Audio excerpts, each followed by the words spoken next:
पहले आप एक्सेप्ट तो करें कि आपकी लाइफ में मसले चल रहे हैं, हर इंसान की ज़िंदगी में प्रॉब्लम्स होते हैं। बेहतर इंसान वो है जो उन प्रॉब्लम्स को अपने ऊपर हावी ना होने दे। कि लोगों को हमने लाइफस्टाइल मॉडिफिकेशन की तरफ लेके आना है, वही जो हम बात करते हैं, अल्लाह ने हमें मुशक्क़त के लिए पैदा किया है। कहता मुझे इसने इतना आई वाज डिस्ट्रेस्ड और मैंने तो ज़िंदगी से हार मान ली और मैं घर आया हूँ, मुझसे हिम्मत ही ना हो, मुझसे चला ना जाए, मेरी आवाज़ मध्यम हो गई, मेरे हाथों में जान मुझे फील नहीं हो रही थी। मैंने अपने दरवाजे को लॉक कर लिया अंधेरे में, मैं रोता रहा, कुछ दिन तक मैं रोता रहा। We should be concern about the things which are in our control. मैं कहता हूँ जो चीज़ें आपके काबू में ना उनके बारे में परेशान और काम भी करें। एक पॉजिटिव स्ट्रेस लें, यूज स्ट्रेस लें, ओवर स्ट्रेस ना हो, but do not be concern about the things which are not in your control. ये शुक्र है और शुक्र अल्लाह ताला ने बताया कि यार आपका जो रिस्क है ना वो लिखा हुआ है, ठीक है।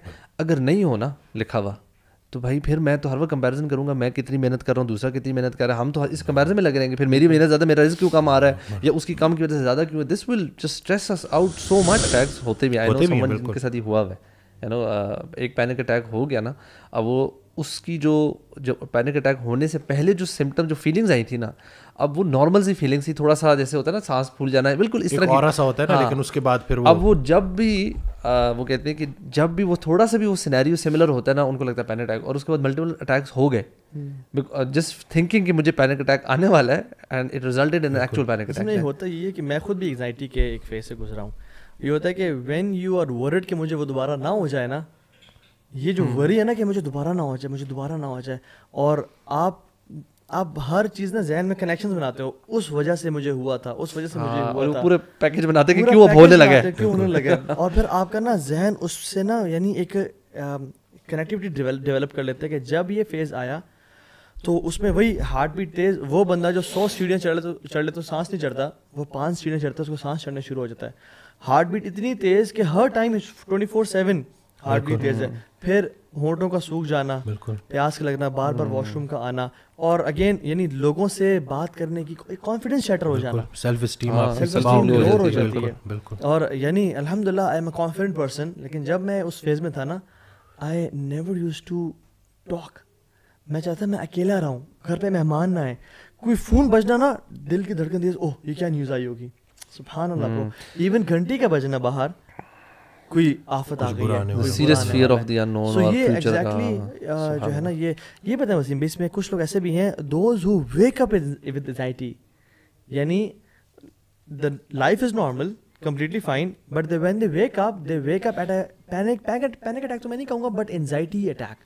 ठीक है, आपके पास ऐसे कोई केसेस आए हैं या? बिल्कुल, उसकी बहुत सारे केसेस ऐसे भी होते हैं जिनके पीछे कोई वजह नहीं होती, लेकिन जब हम प्रॉपर उनसे बात करते हैं, जब वो खुलते हैं तो पता चलता है कि कोई डिस्टर्ब चाइल्डहुड है, कोई बचपन में कुछ ऐसी चीज़ देखी थी, कोई एग्ज़ाम क्लियर करना चाहते थे वो नहीं हो पाया, मार्क्स पूरे नहीं आए, यानी कि कहीं ना कहीं कोई ना कोई एक फेलियर है, कोई अनरिजॉल्व कोई मसला चला आ रहा है जो कि चलते चलते यहाँ तक आया है। वो ज़रा सा जब वो खुलते हैं तो पता चलता है कि पीछे कोई ना कोई बात ऐसी थी। जैसे उस दिन एक साहब आए, वो कहते हैं कि मैं बिल्कुल स्ट्रेस नहीं लेता, और चेहरे पे स्ट्रेस ही स्ट्रेस है। तो मैंने कहा कि देखें जी, ये आप रहने दें, ऐसी बात ना करें, जो ये डिनाइल में आप हैं ना, बगैर स्ट्रेस के हम सर्वाइव ही नहीं कर सकते। फिजियोलॉजिकल जो एंग्जाइटी है, अगर वो एग्जाम से पहले नहीं होगी तो आप पढ़ेंगे कैसे? पहले आप एक्सेप्ट तो करें कि आपकी लाइफ में मसले चल रहे हैं, हर इंसान की ज़िंदगी में प्रॉब्लम्स होते हैं। बेहतर इंसान वो है जो उन प्रॉब्लम्स को अपने ऊपर हावी ना होने दे। आप अगर एक चीज़ को एक्सेप्ट ही नहीं कर रहे तो आपने तो पहला स्टेप ही नहीं लिया। तो फिर वो उन्होंने कहा कि नहीं ऐसे, तो फिर मैंने उनको ये भी बताया कि एक वीडियो में देख रहा था, उसमें वो बंदा कहता है कि 2 ही लोग हैं जिनको एंग्जाइटी नहीं होती, एक साइकोपैथ्स और एक वो जो कि कब्रिस्तान में दफन है। जो जिंदा है ना, उसकी लाइफ के साथ ये प्रॉब्लम्स चल रही हैं, और वो हर इंसान की लाइफ में होती हैं। ऐसे पेशेंट से मैं भी मिला, वो कहते हैं मैं स्ट्रेस लेता नहीं हूँ, but sometimes I wake up in anxiety, panic attack हो रहा होता है मुझे, और बड़ा लंबा चलता है सारा। तो उनको समझ नहीं आ रही थी कि उनका जैसे ही वो उठते हैं ना, कभी कभी, यानी दिस हैपन्स रेयरली, तो उनको वो अटैक क्यों आता है। जब हमने मज़ीद डिग इन किया और डीप डाउन गए तो फिर उनको मेमोरीज़ पुरानी याद आना शुरू हो गई, और फिर अल्टीमेटली वो कहते हैं कि हाँ, मैं जब अराउंड 7th 8th क्लास में था, मैं एक रात को उठा और मैं बड़ा डर गया था, बिकॉज मैं अकेला सो रहा था कमरे में, यूजुअली मेरे सिबलिंग्स साथ सोते थे, और मैं डर गया और डरने के बाद ना सिंस मैं इतना एक डिसओरिएंटेड उठा ना मुझे मेरा नाइट सूट मिल रहा था, ना मुझे कोई घर में नज़र आ रहा था, और डोर लॉक था पेरेंट्स का। तो कहते हैं मैं इतनी टेंशन में था, तो उस टेंशन में ही ना मैं फिर सो गया, और मुझे ना वो कुछ दिन तक टेंशन रही। अच्छा, जब वो ट्रिगर किया तो पता चला कि कोई ऐसा ख्वाब या कोई ऐसा स्ट्रेस उनको मिले ना जो वो सेम फीलिंग ट्रिगर कर दे, then he wakes up in stress and anxiety. तो उसका ये डेफिनेटली ब्रीदिंग टेक्निक्स बड़ी हेल्प करती हैं। बिल्कुल, डीप ब्रीदिंग। बिल्कुल, ये जो मैंने कहा ना रेस्ट एंड डाइजेस्ट, ये वेगस नर्व के कंट्रोल में है। तो एक चीज़, वैसे तो उसमें काफ़ी सारे टेक्निक्स हैं। कुछ लोग कहते हैं कि ठंडा पानी भी चेहरे के ऊपर ज़ोर से मारे, उससे भी रिलीफ हो जाता है। लेकिन जो मुझे सबसे अच्छी चीज़ लगी ना, कि जब हम पेरिफेरल विजन को एक्टिवेट करते हैं, यानी कि हम कोई अल्लाह की बनाई हुई एक खूबसूरत जगह के सामने खड़े हैं। एंग्जाइटी का पेशेंट ऐसे उसका टनल विजन होता है ना, वो बिल्कुल फंसा हुआ रहता है। हर वक्त उसके माथे पे एक परेशानी है, और वो एक ही जगह को लेके ना एक ही पॉइंट पे बिल्कुल फंसा हुआ है। पेरिफेरल विजन जब आप एक्टिवेट करते हैं, जब आप पूरी अल्लाह की कोई खूबसूरत, कोई मरी चले गए, कोई ग्रीनरी है, उसको आपने खुली नज़र से देखा और आपने ना बाहर की तरफ देखा, तो वेगस नर्व एक्टिवेट होती है। और vagus nerve rest and digest को एक्टिवेट करती है। बहुत सारे एंग्जाइटी के पेशेंट्स एसिडिटी की शिकायत कर रहे होते हैं, मैदे का निज़ाम धर्म भरम हुआ होता है, डाइजेशन, और उसके लिए फिर वो प्रोटॉन पंप इनहिबिटर्स भी ले रहे होते हैं, मैदे की और अद्वियात भी ले रहे होते हैं। ये हमारा मेन ब्रेन है, मैदा हमारा सेकंड ब्रेन है। जब तक मेन जो ब्रेन है वो स्ट्रेस में है, हाजमे का निज़ाम ठीक नहीं हो सकता। अब आप हद चेक करें कि स्ट्रेस वहीं का वहीं है, उसके ऊपर काम नहीं हो रहा, और अद्वियात का अंबार लिया जा रहा है। और ये जो पीपीआई है, प्रोटॉन पंप इनहिबिटर्स, ये वाइटामिन की डेफिशिएंसी करा देती हैं, ख़ास तौर पे वाइटामिन B12 की डेफिशिएंसी करा देती है। वाइटामिन B12 का नर्वस सिस्टम का और रेड ब्लड सेल्स का क्या लिंक है, वो हर कोई देख सकता है आजकल। तो ये नहीं कि वो मेडिकेशंस जो न्यूट्रिशनल डेफिशिएंसीज भी करा रही हैं वो आप ले रहे हो, उनके और भी साइड इफ़ेक्ट्स हैं, लेकिन जो सही थेरेपी थी वो उसकी तरफ आप नहीं जा रहे हो। तो इसका मतलब है कि आप बस उस बीमारी को खींचे जा रहे हो, उस एक बीमारी से कई बीमारियां निकलने वाली हैं। तो ये भी ज़रूरी है कि लोगों को हमने लाइफस्टाइल मॉडिफिकेशन की तरफ लेके आना है। वही जो हम बात करते हैं, अल्लाह ने हमें मुशक्क़त के लिए पैदा किया है।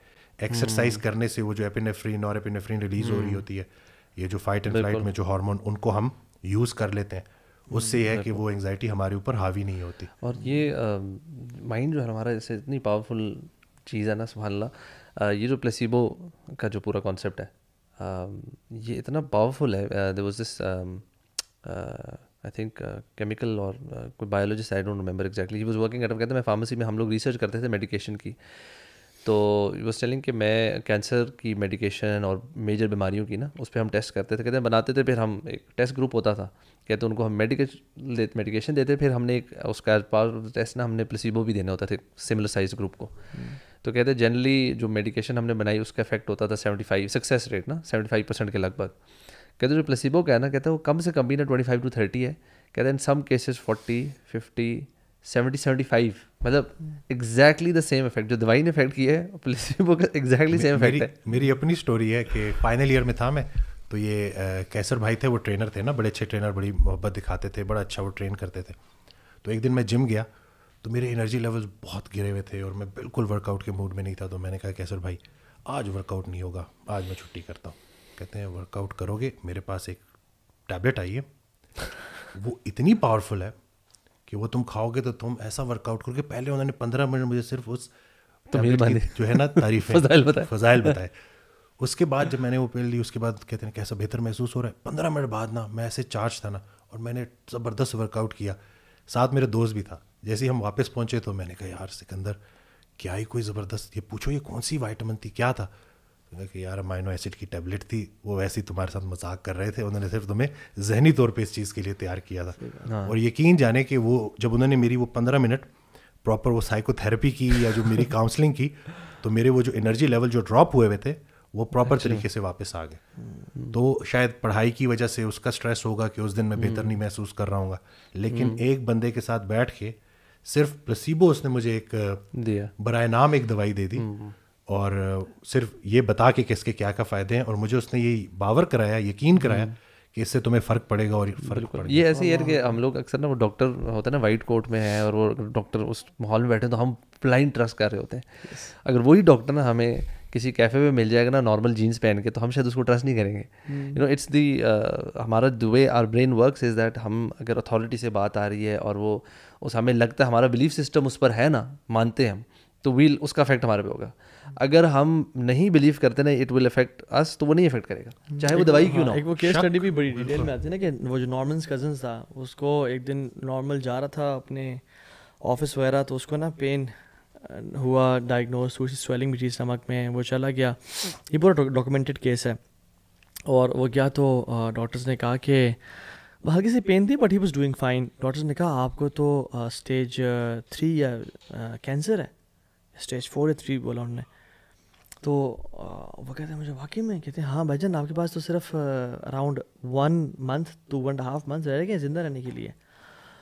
वो कहता है मुझे इसने इतना आई वाज डिस्ट्रेस्ड, और मैंने तो ज़िंदगी से हार मान ली, और मैं घर आया हूँ, मुझसे हिम्मत ही ना हो, मुझसे चला ना जाए, मेरी आवाज़ मध्यम हो गई, मेरे हाथों में जान मुझे फ़ील नहीं हो रही थी.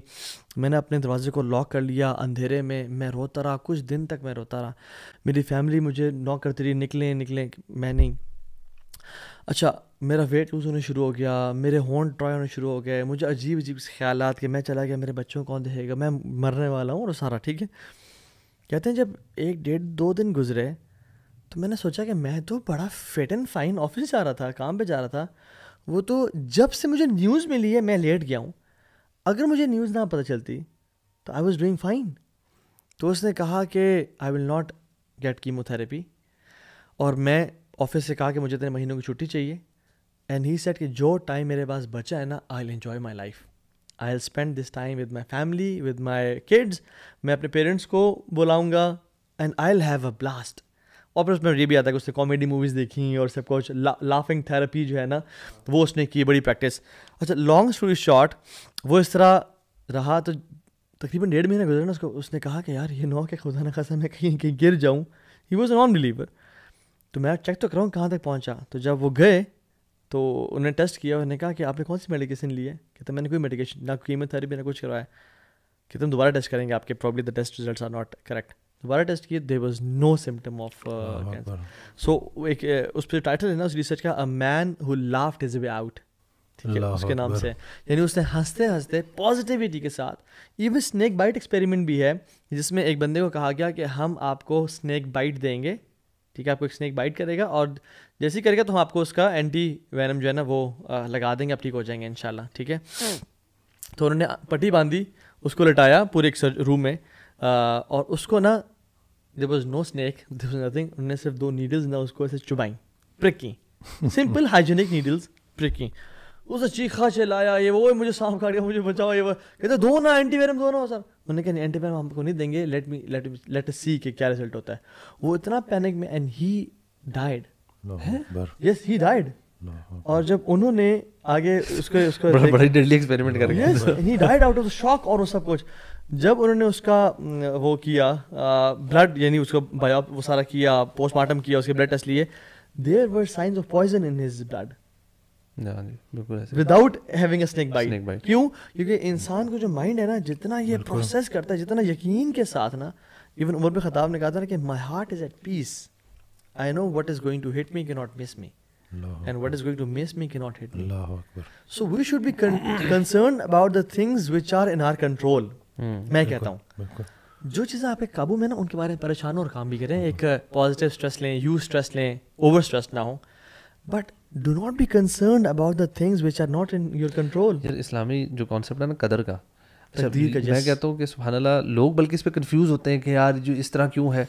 मैं कहता हूँ अगर ये ना हो ना तो हमारा स्ट्रेस लेवल बहुत हाई हो. ये शुक्र है, और शुक्र अल्लाह ताला ने बताया कि यार आपका जो रिस्क है ना वो लिखा हुआ है. ठीक है, अगर नहीं हो ना लिखा हुआ तो भाई फिर मैं तो हर वक्त कंपैरिजन करूंगा, मैं कितनी मेहनत कर रहा हूँ, दूसरा कितनी मेहनत कर रहा है, हम तो इस कंपैरिजन में लगे रहेंगे. फिर मेरी मेहनत ज़्यादा, मेरा रिस्क क्यों कम आ रहा है, या उसकी कम की वजह से ज़्यादा क्यों है. This will just stress us out so much. इसी तरह क्या होने वाला है भाई, जब हमें बता दिया गया कि यार सुभान अल्लाह, इतना सिंपल फार्मूला है कि यार आपकी एक लाइफ है, आपको नहीं पता कितनी है, you don't know how many days you have left, आपका किस तरह डेथ होनी है इसका सेहत से भी कोई ताल्लुक नहीं है. एक्सीडेंट में हो सकता है, कुछ भी हो सकता है, हमारे अंदर कौन सी बीमारी चल रही है हमें नहीं पता. Our job is simply to do the effort that is required to enter Jannah. बस.